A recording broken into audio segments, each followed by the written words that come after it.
So nice to see you. Should we start by just introducing ourselves and like what we're passionate about? Yeah, absolutely. Okay. So I'm Dr. Amanda Parks. I spent a lot of my early career in different forms of academia, spread between mechanical engineering, material science, biofabrication, and computer science, and worked in wearable technology. And so I come from the tech world, but moved into fashion sort of through the back door, through the tech angle, and found out a lot of interesting insight from that. And also have been a professor at various stages in Columbia and MIT, so care deeply about science and communication and all of these angles of transparency.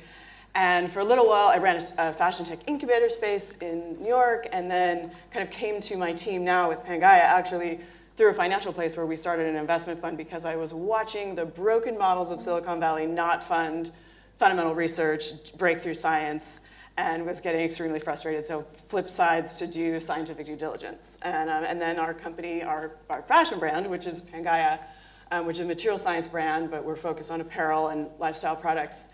And it's driven through the innovation of textiles and materials. So we'll talk about that in a little bit, but yeah, generally I'm passionate about the ocean. I grew up in Southern California, and everything about thinking about the abundance of where we have natural materials in the world, how do we use them responsibly, is something that's been kind of at the core of my all forms of research. I founded an algae biofuels company and was looking at how do we optimize photosynthesis for algae growth, for energy, and just kind of that idea of the combination of the natural world and how do we use technology responsibly. She's amazing. I'm a model and I didn't go to university. I went for too long. I went for long enough for both of us. And my activism has taught me everything I know. And I decided about 6 years ago, after having been a model for 5 already, that, whoa, it's weird that I work in clothes and I sell clothes and I don't know anything about them. I don't know where they come from. I don't know what the materials are, and I don't know the stories behind the people who made them. So that was the beginning of my learning journey and my sustainability journey. And it has brought me so much joy, excitement, richness, fun. And that's what I like to repeat in my activism, is that learning everything you can about climate change and the doom and gloom of our future doesn't make you feel bad. It makes you feel really empowered and lucky to be here and wise with your time and wise with the people who you share it with and the conversations you have. So this is what I do, is I educate now, and I do still model as well, although I'm asked all the time, how do you reconcile that? Like, does that still make sense for you? And it does, because it's my access point. It's where I speak to an industry that I do know really, really well, and who also knows me a little bit. And so that is, it helps. When I'm there on a shoot, guess what I'm doing all day long? Chatting about sustainability and how great it is and how we should all do it too. And it does help. At some point, I hope in the not too distant future, I will be able to say, there are now enough sustainable fashion brands that I don't need to work for anyone unless you're already fully sustainable or really like well on the way to becoming sustainable. And that will be a huge win day for me. Absolutely. Well, and we need your voice of being out in the public. I need to be locked in the lab, so you are out there getting people who follow you to fall in love with it. And that materials journey led me straight to agriculture, because most of fashion is grown in soil, even leather and even wool. All these things that we take it for granted that food is grown on farms, but our fashion is too. And so is the wood in our floors and doors and tables and the paper that we write on. Everything comes from farms, because trees are managed in forests. We call them forests, but they should be called plantations, because they're not forests, unless you're cutting down old growth rainforest, and please stop doing that. But when something, any kind of plant species, is grown in a monoculture, which is what a crop is, it's incredibly vulnerable to pests and disease. Crops need to be grown in a biodiverse way, meaning a real forest with hundreds of species of plants all growing together, inviting hundreds of species of insects to all come and live together and eat each other in a nice balanced way, and birds as well to come and eat them. When you have one crop, you get one insect species come in and to eat it, and they just, so you must spray them with chemicals. And that's happening to our forests right now, and all of our fields, unless they are certified organic or regenerative. And this is something that I've decided is my big mission in life, is regenerative agriculture. And I'm starting a charity to support regenerative agriculture, particularly biodynamic farming, because it is protected by a certification, which is unusual, almost unique in the regenerative agricultural space. And it's really important because I'm concerned that the word regenerative may have a similar future as the word sustainable. It doesn't mean anything anymore. There are no regulations around what sustainable means, and therefore we get greenwashing. So that's what I'm doing. And well, and let's dig into, you're talking about your passion for nature and farming, and it's been interesting today to watch, okay, there's a panel about food, and there's a panel, energy, money, and I'm thinking, fashion seems separate, but fashion is either fashion is farmed, it's agriculture, or it's a fossil fuel. It's kind of technically part of the, this bad part of the energy cycle, because people don't recognize that over 60% of garments have some percentage, if not full, synthetics. So we're really we live in plastics.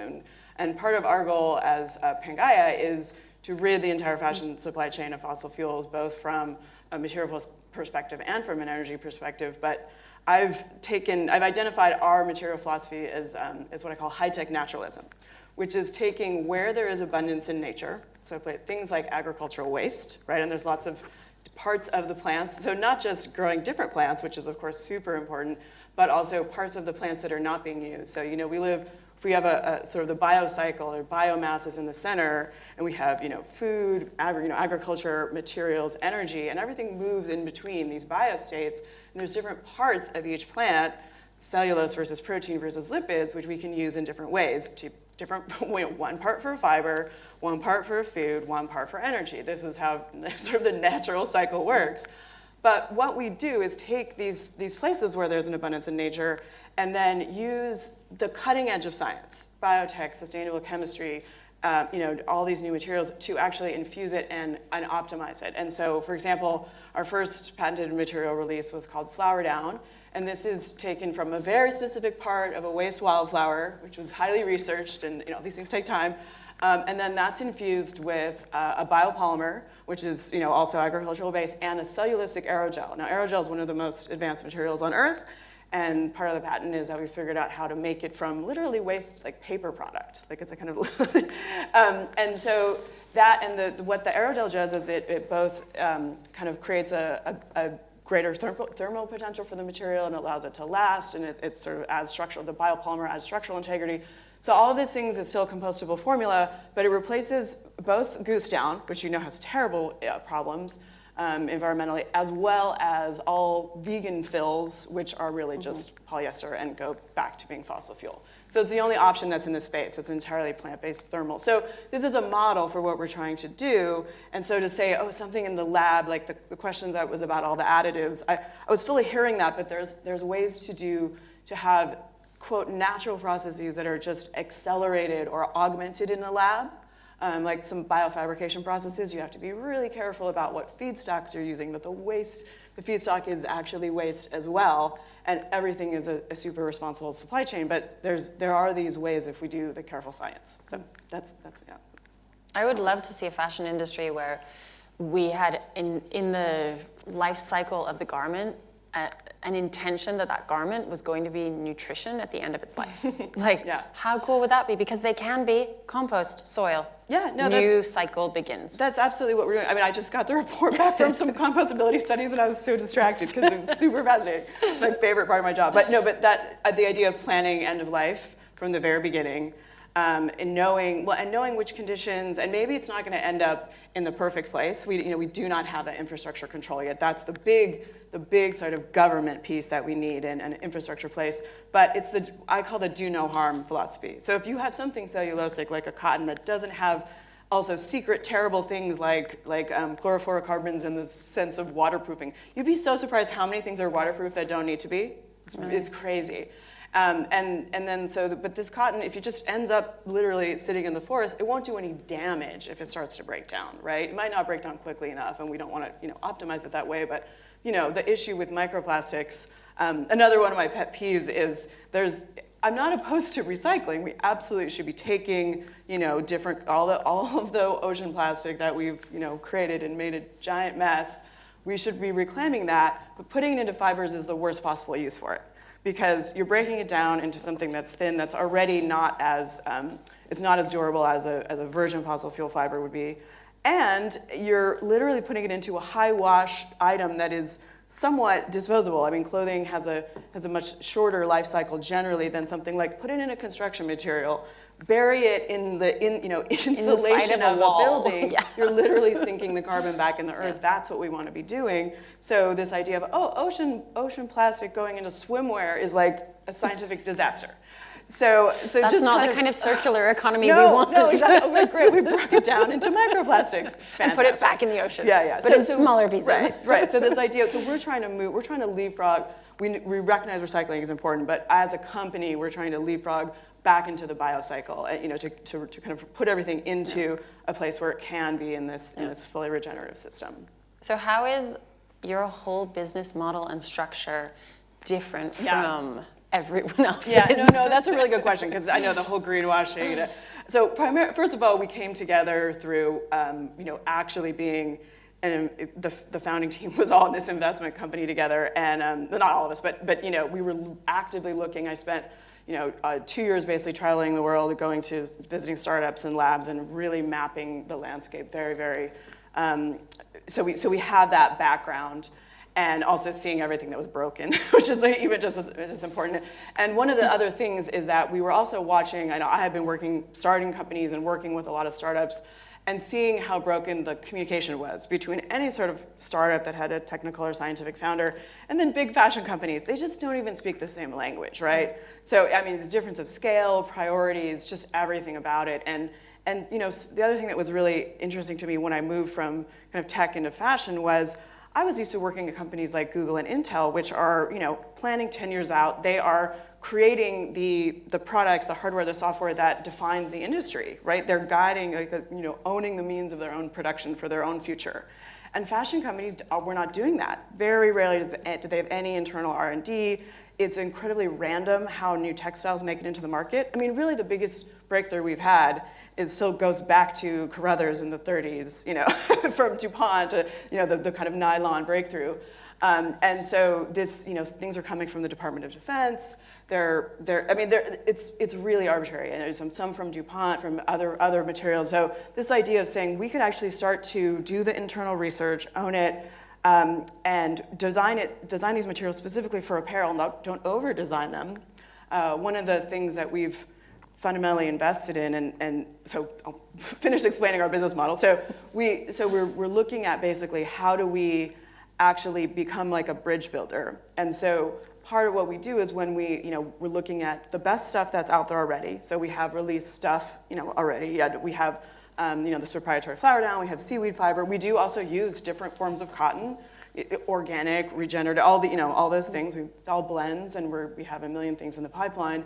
Then mid-range, how do we collaborate with startups, get the best of what's out there, build those bridges for them to be able to have a product that can be maybe a little bit more expensive, or we take on a lot of that burden of getting the commercialization part of it that the startups don't necessarily have.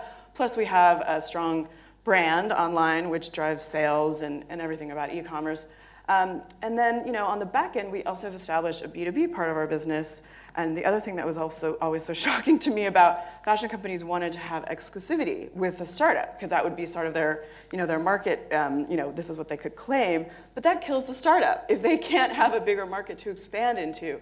And so we will partner with the startup, and we'll do something with them first and help them through that process, but then we share B2B revenue on the back end, and we want to expand it to as many companies as possible, because fashion, as we know, is a language of personal expression, and there's all different kinds of styles and brands, and we don't need to be the only brand in the world, right? That's not how you win, and we can actually win on the back end of being like an ingredient brand. So it's an amazing shift away from the normal fashion brand, which literally can be, and this is the spectrum of how different the business models are in fashion, but some fashion brands are literally someone who didn't go to design school and is like, I like clothes. And they contact a factory and they're like, can you make clothes for me? And the factory's like, yeah, we do make clothes. And they're like, great, I'll sew my label on your clothes. And you ask them questions about their clothes, they have no idea where anything came from. They don't know what it takes to dye clothes. They don't know anything, and yet that is a viable business, and they're allowed to do that because there's no kind of license or protection on fashion.